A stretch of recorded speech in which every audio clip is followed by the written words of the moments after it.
নমস্কার বন্ধুরা, এমজিআই কিচেনে সকল বন্ধুদের স্বাগত জানাচ্ছি। আজকে আমার একটা গাছ দিয়ে ভিডিওটা শুরু করছি। এই গাছটা আপনারা দেখুন। এই গাছটাকে দুধি বলে। এটা সুগার যাদের তারা যদি এই সবজিটা খায় তাদের সুগার কন্ট্রোলে থাকে। এবার গাছটা ভালো করে চিনে নিন। দেখুন টবে আমি কি সুন্দর করে লাগিয়েছি, আর একবার লাগালে তোলার পরেও আবার হতে থাকে। একবার ভালো করে দেখুন গাছটাকে। আমি এবার লতাগুলো ছিঁড়ে নেব। আজকে এটা সবজি হবে। আমি এগুলো সব তুলে নিয়ে এসেছি। দেখুন কি সুন্দর লম্বা লম্বা ডাঁটি, সরু সরু ডাঁটি, আর কি সুন্দর গুড়ি গুড়ি গুড়ি গুড়ি পাতা। আর এর বিশেষ গুণ মানে সত্যিই খুব ভালো। যারা সুগার রোগী তারা অবশ্যই খাওয়ার চেষ্টা করুন। আমি এটা জলে ভালো করে ধুয়ে জল ঝরা দেবো। দুটি শাক ছোট্ট ছোট্ট করে কেটে নিচ্ছি। এটা ধরলে এত নরম। শুকনো খোলায় আমি জিরে আর শুকনো লঙ্কা ভেজে নেব। মশলাটা ভাজা হয়ে গেছে, আমি এবার নামিয়ে নেব। আমি আলু এইভাবে ছোট ছোট করে কেটে নিয়েছি, কুমড়ো কেটে নিয়েছি।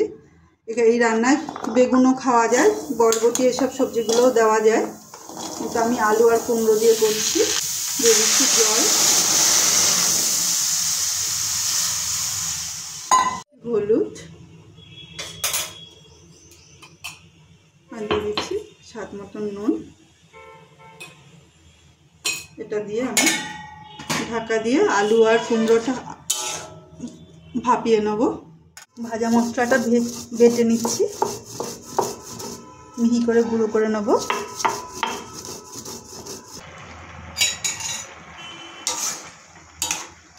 আলু কুমড়ো সেদ্ধ হয়ে গেছে, এটা আমি নামিয়ে নেব। গরম তেলে দিয়ে দিচ্ছি সর্ষে ফোড়ন, আর দিয়ে দিচ্ছি কটা মুসুরি ডাল। ডালটা ভালো করে ধুয়ে জল ঝরিয়ে নিয়েছি।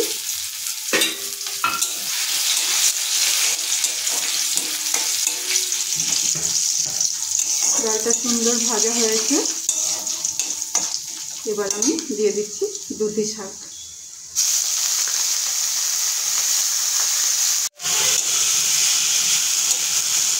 যাদের সুগার আছে এই শাকটা খাওয়ার চেষ্টা করবেন, এটা খুব উপকারী শাক। আর যদি কেউ উপকৃত হন এই শাকটা খেয়ে, তাহলে কমেন্ট করে অবশ্যই জানাবেন। আর ভালো লাগলে লাইক করবেন, সাবস্ক্রাইব করে পাশে থাকবেন। শাকটা খুব নরম, একটু নাড়াচাড়া করার পরেই কমে গেছে। এবার আমি দিয়ে দিচ্ছি সেদ্ধ করা আলু আর কুমড়ো। এটা আমি ভালো করে মিশিয়ে নেব। যেহেতু শাক আছে, শাক দিয়েছি, তাই আর একটুখানি নুন দেবো। আর দিয়ে দিচ্ছি ভাজা মশলাটা। এটা ঔষধি শাক, ঔষধি শাকে বেশি মশলা লাগে না, শুধু জিরে আর লঙ্কা ভেজেছি সেইটাই শুধু দিয়েছি। আর এটা এবার আমি চাপা দিয়ে আর 2 মিনিট মতন কুক করলেই আমার রান্নাটা রেডি হয়ে যাবে। 2 মিনিট কুক করার পর ঢাকা খুলছি। সব আলু কুমড়ো সব ভালো মতন হয়ে গেছে, শাকও হয়ে গেছে। আমি এবার নামিয়ে সার্ভ করব। দুধি শাকের এই রেসিপি ভালো লাগলে লাইক কমেন্ট আর সাবস্ক্রাইব করার অনুরোধ রইল।